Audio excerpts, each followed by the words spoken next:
You're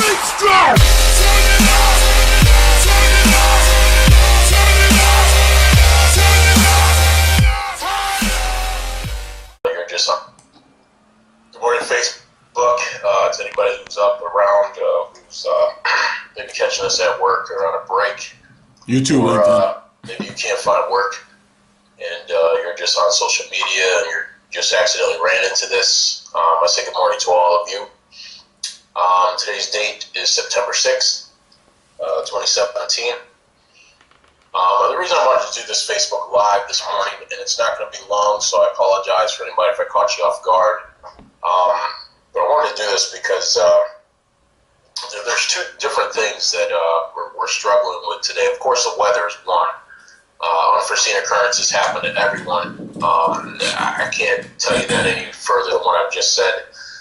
We came from Conklin. We were out there in 2004. In fact, my middle-aged daughter was born the day of the first flood that we had, which was 2004. That was September 18th. So my wife had to get boated off our property, loaded onto an ambulance, and then raced over to Lawrence Hospital. She gave birth that afternoon. My oldest boy at the time was about 2 years old, so him and I are trying to fish and get everything else, packed into the bag because we didn't know what the heck was going to happen. We didn't know if we were going to deal with more water rising fast or what, but we had to race over to that hospital to see if we got a boy or a girl. We didn't check that out until the day of the birthing. So, and then in 2005 we got hit again. So we started looking around saying, look, how long are we going to stay here? They told us 40 years. There's never been a flood out there. In less than 8 months, we had 2 floods. Then in 2006, we lost everything. I mean, you couldn't even see the house. So, that's devastating. And I understand what our people in Texas are going through. You got the Bahamas and everybody getting attacked right now by Irma. And who knows what kind of damage that's going to do. And Jose is behind that. So, my heart goes out to everybody. I hope that everyone stays safe, stays strong, and, rely on each other. That's the only way you can recuperate is to, open yourself up and, take advantage of anything that you can in order to get back on your feet out there. So it's sad, and I hope, that everybody stays safe and listens to their warnings also. That 2006 flood that we suffered, we noticed the water was going up by a foot every half hour, and that was enough. We were like, we got to get out of here. And if we didn't leave as soon as we did, we would have never made it up Colesville Road. I mean, we had boulders coming down. It was just horrible. And then the next morning, people were getting helicoptered out of that whole area. So, it's just sad how strange and how bizarre weather has gotten over the past couple of years. Every storm has gotten stronger and stronger. This storm right now, Irma, is a Category 5. I mean, the one before that, Harvey, was a 5. It's crazy how strong these storms are right now. So my heart goes out to all of them. But this is really a stream that I wanted to do briefly, asking the question, what is it going to take for you to make it? Now, I'm not a realtor. I'm not in the real estate market. I did want to get there and get into that. Back in the day, I used to say to myself, it'd be an interesting industry. Just couldn't do it because, there's a lot of there's a lot of competition in being a realtor. So any realtors out there, if you're paying attention to this or get a chance to look at this video, there's some things that realtors can do today that aren't really being done. I don't know why they're not being done, but they're not being done. I'm not trying to tell you how to do your job for one, for sure. Don't get me wrong on that.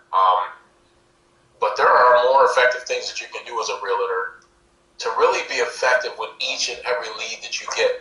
Look, one of the hardest things to get as a realtor is leads. People calling saying, hey, we saw your card or we saw your poster in front of the house. We wanted to take a look. You get that opportunity. And I've noticed a lot of realtors come in, they shake hands, and they're like, okay, well, let's show you around. And listen, buyers usually by emotions. Emotions. So when you have a list of what you're looking for in a house, you're going to give that list to that realtor. You're going to say, listen, we want at least a 4-bedroom. We need this in our yard. We want this. We want that. They spill their emotions out to you every single second. I don't think that realtors are taking advantage of how much information they're given to give them the highest opportunity of closing that deal. I just really don't think so. I think what we have to do is be more emotionally in tune with your customer. You know, when they're spilling out to you, you know, we need this, we need that, we need this, and then the wants come out on top of that.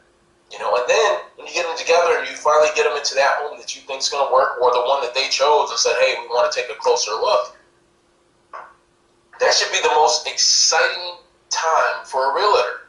And in fact, the excitement shouldn't even start the second you open that front door. It should start the second you see them pulling into the driveway. That should be the first exciting moment as a realtor. You should be able to shake hands, possibly give a hug here and there and say, listen, I'm so glad you guys wanted to work with me. I'm appreciative. And when I thought of that, I said to myself, listen, I've got to find the one that's going to be the dream house that they've been looking for. Tell them what they want to hear. They want to know that their decision was right. They want to know that their choice was right. So you build off of what they are feeding you. That's what a realtor should do. It shouldn't be about what kind of commission I can get on this home, or, you know, how fast can we close the deal, or no, because if you've done everything right for yourself and you've led with emotions along with your customer base grows. Not only do you close the deal, but they can't wait to give you a reference and say, hey, listen, we got another friend of ours that's interested in looking at something up. Those things happen because you became a magnet to yourself. See, a lot of realtors don't understand that it comes down to you as a realtor. You may represent Century 21, Realty USA. It doesn't matter who you represent. You got to understand, when the deal's done, even though Realtor USA was the main carrier on the home, you know, getting done, they wrote the deal up with you as the realtor. They looked at everything that you've done, all your hard work, your diligence, and everything that you needed to do to get them at that loan officer. Or maybe it was a cash deal, who knows? Bottom line, I think we're missing the boat on being able to close the sale right from the very beginning. You know, so my message to realtors out there is this. I think if you lead with more emotions with your clients, and before you walk in that first door or even turn that key, you should already know that they know that that's the house for them. Now, I'm not saying it's not easy, because, you know, you got to go through home inspections and, you know, maybe it needs a new roof on that house or whatever. But then again, that's your job to know those things before you walk them through that door. So you have that list of the negatives and of the positives, but the most important thing is growing off of their emotions. Be emotional with them, and you'll be able to close more deals. More deals. But the question of this is, what is it going to take for me to make it? It doesn't matter, like I said, if you are a entrepreneur, if you work from home, if you work in an office, even if you work for a Fortune 500 company. You know, you're either satisfied with where you're at, or you know deep down inside you can do more. See, because if you're not satisfied with where you're at, then you know you haven't made it.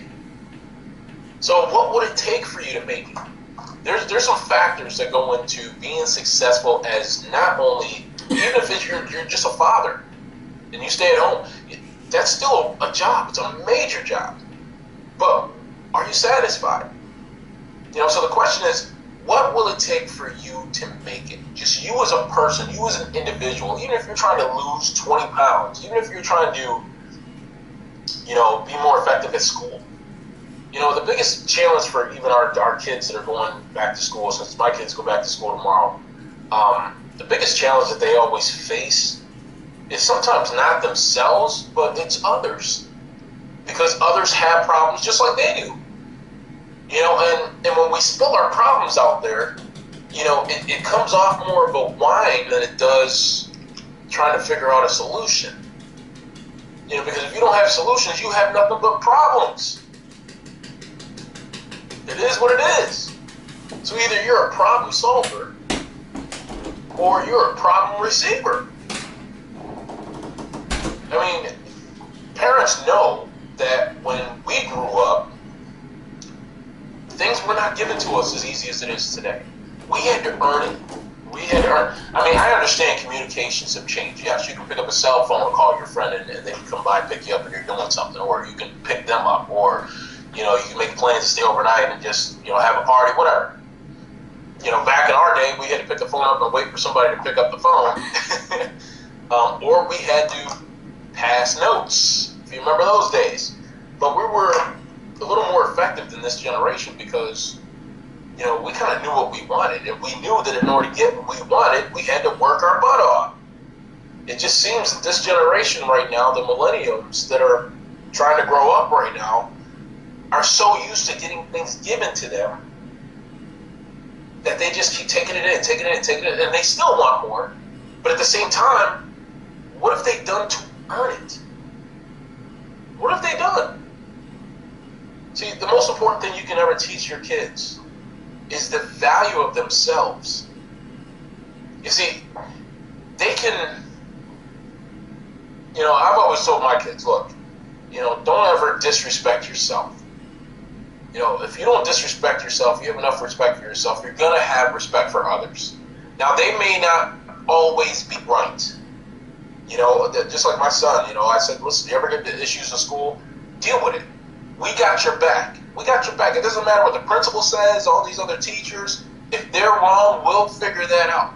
But don't disrespect yourself.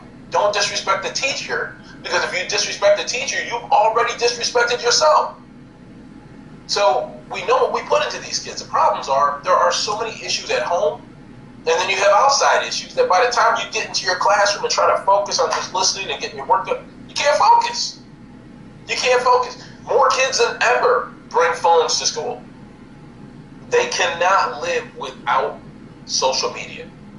Now, it's ironic because I'm on social media right now talking to you. I get it. But if they would just put the phone down for even 2 hours, that gives them 2 hours to go for a walk, to go out and do something outside, play with their friends, do what they got to do. But those 2 hours you will never, ever get back in your life that day. You'll never get it back. What has it done for you? 2 hours on a cell phone makes you socially, current? Current. That's it. How does current benefit your life? The most important thing is that you may have spent 2 hours being current on social media, but how current are you as a person in that home? Or with your friends, or just hanging out and doing your thing together? It's more important to be physically around each other than it is not having that person physically in front of you. Because we're emotional people. We have emotions. Otherwise, none of us would have feelings. We just wouldn't. And so we don't know how to deal and feel things while we're in public. They're losing that grip. So I want to focus back on the point that I was making about what does it take to make it. And I'm going to use myself because, I don't like to point the fingers at others. What I like to do is basically allow them to see what I'm doing, and hopefully I'm leading. Hopefully I'm setting that prime example. Because I look at myself and say, look, if I didn't hit a certain target that day, it's because I didn't reach for the fences. I didn't reach for the target first before I started. You have to be motivated to make it. You have to say to yourself, what do I want? What am I looking for in this industry? Or what do I look for? What am I looking for out of this desk? Am I looking to move up and get a better desk, better view, maybe an office with a window and a great scenery, and just have everyone work around me and I lead and help? Listen, the biggest and best leaders of the world put themselves in front of everybody else. And what I mean by that is they do most of the work. I don't mean that they get all the credit. I mean that they put themselves out there and do most of the work. Because if others see you work and see your example of how you lead and how you attack and how you keep doing what you need to do, it's easier for them to do that because they see what needs to be done. So a leader is someone that gets out there and does what possibly is mostly impossible. But they've showed that it's possible. So in order for you to make it, there's 3 things that I say that you need to do in order to make it. Because making it is pretty broad. It's broad. You got to be very specific. You got to be specific as to have a target and say, look, I want to be the best that I can be at that. And it doesn't matter if you're trying to make a basketball team. You know, every kid that's trying to make that basketball team may start out with the same level of hunger or the need. They all have a common goal. They want to make the team. What happens after they make the team? In most cases, it drops off because they've already got the uniform. They look good. They're on the team. Hey, guys. The second they get on that court, sometimes their effectiveness isn't back up to where they were when they were trying to make the team. You know, it keeps climbing. That's the craziest thing about sports. Once you've made that team, now you're trying to make noise on that team. Who's the leader? Who needs to make adjustments? And that comes with practice. But they got to know that once you made that team, what's the next thing that we can get as a team? Can we get the best record in the league? Can we have the best defense? Can we have this? Can we have that? Let's go get those things. Because if you get those things, more than likely, you're going to make the playoffs. And once you make the playoffs, you know it's a whole new season.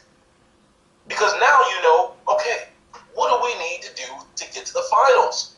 What do we need to do to get that trophy in our hands? See, so you're always working. But that's not normal work. That's called climbing. It's called climbing the ladder. It's no different than anything that you do. You slowly get better at what you do because you never stop fighting. You never stop putting in effort because you had a goal. So even if your goal is to raise your income by 10 times, 20 times, is it possible that you can do that first? And if it is, then what do you need to do to be able to reach that goal? Now, I've got something behind me here, as you can see. That logo wasn't around a couple months ago. It is now. There's a tax ID number that supports that logo. But I realized I'm the only one representing that logo.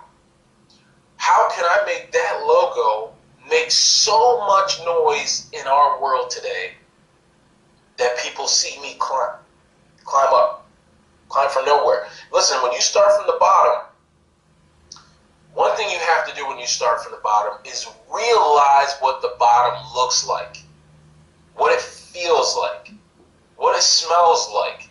Know your area, your surroundings, where you started from, how hard it was to even get that start. And then you need to do one thing. Look in the mirror and ask yourself, are you satisfied with being at the bottom? Are you satisfied at just being at the beginning? Do you have everything that you dreamed about that would come once that logo came out? Do you already have it? You gotta know you don't. You gotta know you don't. Because if you did, you're ready to create a new logo in another company. So you know that you're on a certain level. How fast, how soon can you get to that next level? You know, sometimes it's important for companies to feel that they're successful or to know that they're successful because it proves that their effort that they put into it is what got them there. So I've said to myself, listen, I got to wear so many hats doing this because I don't have the staff yet. I don't have, the sales group, the marketing team, this and that. But I've done marketing, I've done sales, so I do it myself. But I have to be right. So in order to be right, I had to do a lot of due diligence. I had to ask a lot of questions. I had to take notes. I had to make mistakes. But see, if you don't learn from your mistakes, is it called progress? No. That's what failure is about. Because you failed to learn or failed to appreciate what happened, what went wrong, how can we make it better, how do we improve, and then do it. Do it. See, I have no fear with what I have behind that wall there, on that wall. I don't have any fear with anything I do with this, because not only is it new, not only is it that I dreamt about doing this for a while, but I'm now here. I'm here. I'm here. Based on my efforts, based on what I can do for that logo, makes all the difference in the world. So sometimes you might see me throw out a little, little video or something quick here on Facebook or LinkedIn or whatever, saying, hey guys, I love your support and this and that. Listen, if they don't know you, how the hell do you expect to have any kind of support? Do they understand what you do? Do they understand what your industry is all about? I didn't choose the easiest industry in the world. No, this is one of the most difficult industries to ever get involved with. In fact, my wife asked me, why would you do it? And I said, you know what?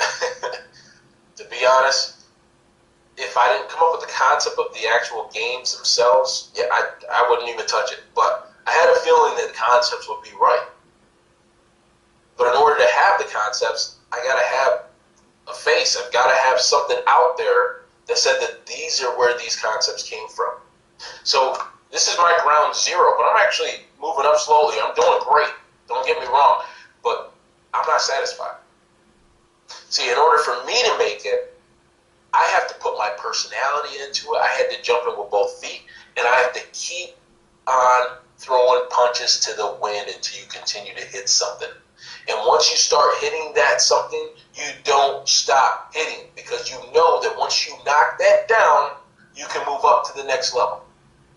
Once you take care of that certain concern or that issue, you can now put it beside you and know what happened and where it is and keep moving. So one of the things I'm doing right now is working with sponsors. That's not the easiest gig in the world. It's not. But if they believe in what you have and your direction and where you're trying to go, you have to know that they'll support you 100%. Now, I've learned that 90% of sponsors nowadays are still rolling the dice themselves, because bottom line, there's really no guarantee that they're going to see a return on their sponsorship dollar. You can put out 20 different commercials on the radio, on TV. Doesn't matter. If you weren't right in the style of how you pitched that to get it to that level, you're not going to see the traffic come through your door. It's hard because we deal with an issue known as an economy. Our economy is not where it was 10 years ago, 5 years, 3 months ago. It's still changing because people are skeptical about what's happening with the weather, what's happening with our city. Our taxes are up, this and that. There's so many different things that keep pulling them down as consumers. So you have to be highly effective when you're marketing your company on the radio, on TV, the newspaper, Clipper magazine. It doesn't matter. You have to be very specific. So what makes them want to say, wow, that's a great idea? I'm like, wow, who is this guy? Who is this company? See, that realtor doesn't understand that those people are getting out of that car happy and ready to go. They're going to drop the ball there, because you should be building off of what they have when they get out of that car. You should already know before they even show up at the house that this is the right one for them, but how do I prove it? How do I prove it to them? Did you meet all the needs that they were asking for? Did you find any of the wants that they were searching for? And more importantly, can you help emotionally jump on their bandwagon? See, because that's what makes the close a little easier, because you're proving to them that they were right by their choice. That's really all you're doing. So if you get a little more emotionally involved in your customers, believe me, your customers are going to go up. Your numbers will go up. Your profits will go up. Everything that you were looking for on the up and up are reachable now. Now you can reach it. See, it's not just, oh yeah, I'm one of the best salespersons in the world, realtor, but a lot of realtors come in too cocky. Believe me, my wife and I know it. When we were searching for our home, we get it. But the one that works is the one that actually says, listen, I feel you, I understand. You know, it's kind of hard to find those things nowadays, especially here in Broome County, because, and you give them a list, because all you're doing is telling them what they already knew. So you're putting yourself on their level. Now, if you want to go above them, that's on you. But you always want to keep your customers above you. Because if you can continue to prove that they're right most of the time, either decisions by everything that they go after, believe me, they're going to trust you more as a representative of them. So it doesn't matter if you have a small individual company, if you're making things and selling them on retail, you know, maybe you have something on eBay going or something, I don't know. Or maybe you have a small office here in Binghamton. You know, maybe you are representing a company. If you're satisfied with where you're at, there's no reason for you to watch something like this. There's no reason. You're good. You're good enough. But the majority of people out there are not. And I'm tired of a lot of companies coming in and not being able to survive. And half of the issue is because either our product wasn't good enough or we weren't good enough as a product owner. So my only message for this Wednesday morning is this: if you're looking to make it, and I'm still in the proving stage, I'm doing great, but I want to be greater because I know I can be. So I got to stay effective and keep doing things that need to be done. But I'm going to say this: in order to make it in Broome County, let's be more specific, in Binghamton, New York, no matter what product you have, no matter what you do, in order to make it, it starts with you looking in that mirror, knowing that you can make it, knowing that these other companies will support you, knowing that the public will like you and say, wow, this guy, that's what we've been looking for, or this lady, she's got it. They'll know it. You don't have to push it. Just prove it. That's all you got to do. Prove it. And it starts with you. So even if you're working trying to lose 20 pounds, it's so frustrating to lose weight, especially if it's hard for you to lose weight. But if it was easy, everybody would be doing it, right? It takes effort. It takes you not quitting. It takes you wanting to get to that goal that you put out there for yourself. You have to have those targets. You have to. Because if you don't have those targets, you'll never know how far you need to reach. So I want to let you guys know today, and again, I'm still learning, but at the same time, I'm not here to play games. I'm here to represent a company the best I can and to be right. There's nothing wrong with getting a pat on the back for being right. Nothing. Nothing. Think about that teacher that gives you a quiz and you get 100.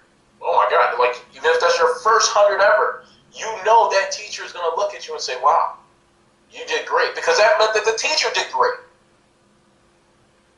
So don't give up. Don't give up. You got to start by believing in you first. Believing that you are the person that's going to make the difference. Believing that you're going to lose that weight because somehow, some way, no one else is going to lose it for you. No one's going to do it. You got to do it. So don't quit. You know, if you got to go on to YouTube or something like that and, you know, punch in some motivational videos or do what works for you. Because it's about you. It always will be about you.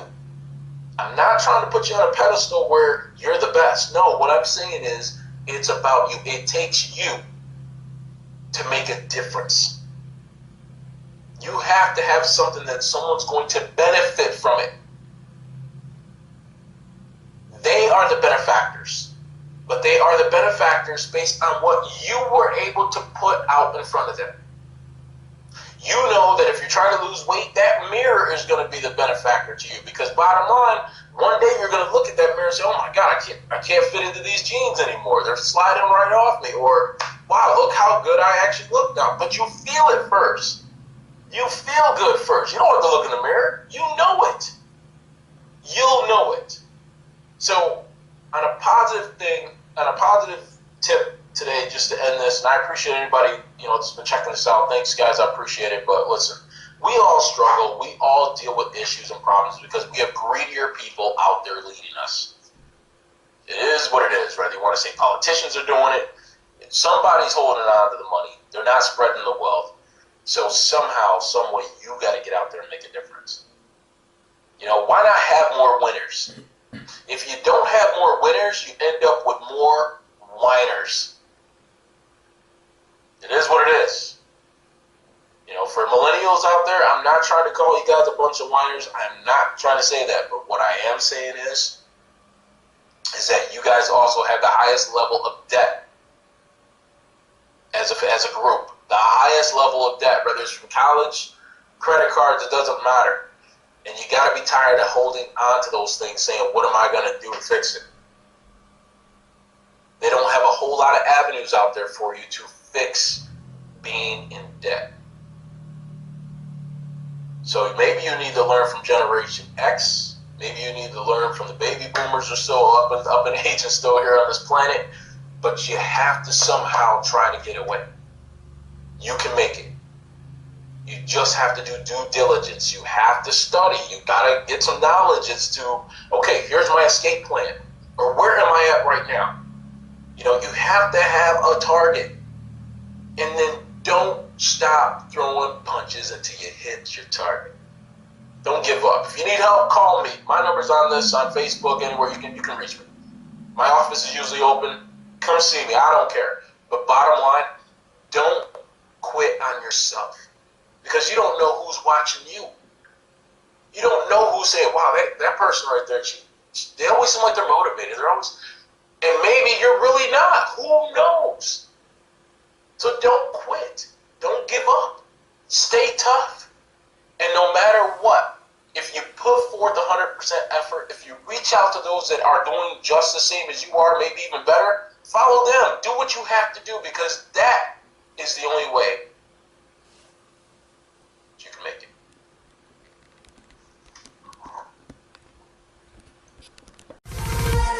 Big strong!